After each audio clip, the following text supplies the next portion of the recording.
אוי, זה ימים קשים. ימים קשים. נועה שלנו היא בת יחידה. מתי דיברת איתה בפעם האחרונה? מה הדבר האחרון ששמעת ממנה? אתמול. היא הייתה כאן, התארחה כאן עם החבר שלה, אכלנו את ארוחת החג. הם החליטו לנסוע, הם לא אמרו לנו לאן. לא הייתי יודע אם הייתי מרשה לה לצאת. לא יכולתי למנוע ממנו. ובעצם כשהתחיל האירוע מיד ניסיתם ליצור איתם קשר וכבר אז לא הייתה תשובה, זאת אומרת זה משהו שקרה ממש בהתחלה בשעות הראשונות.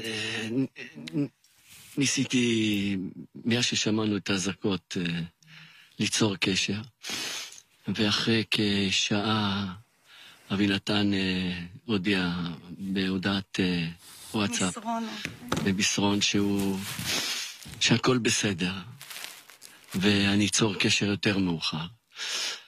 וקצת התשובה הזו קצת לא הסתדר לי, למה ליצור קשר יותר מאוחר.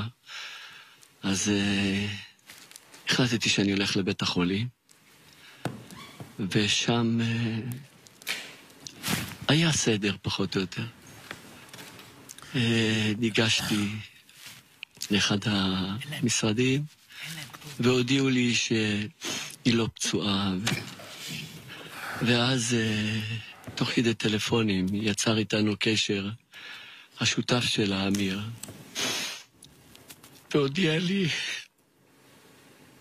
שיש סרטון שהיא על אופנוע וחטופה ומופלת לעזה. היו לי תקוות שהוא טעה, שזה לא נכון, שאולי.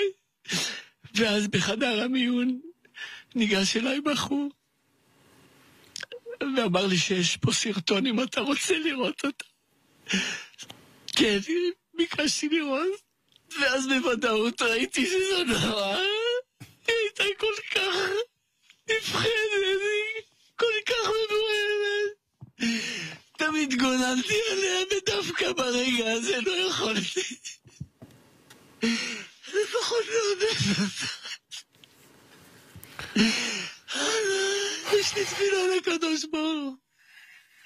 תתפללו בבקשה שכולם יחזרו. שדי נגמר.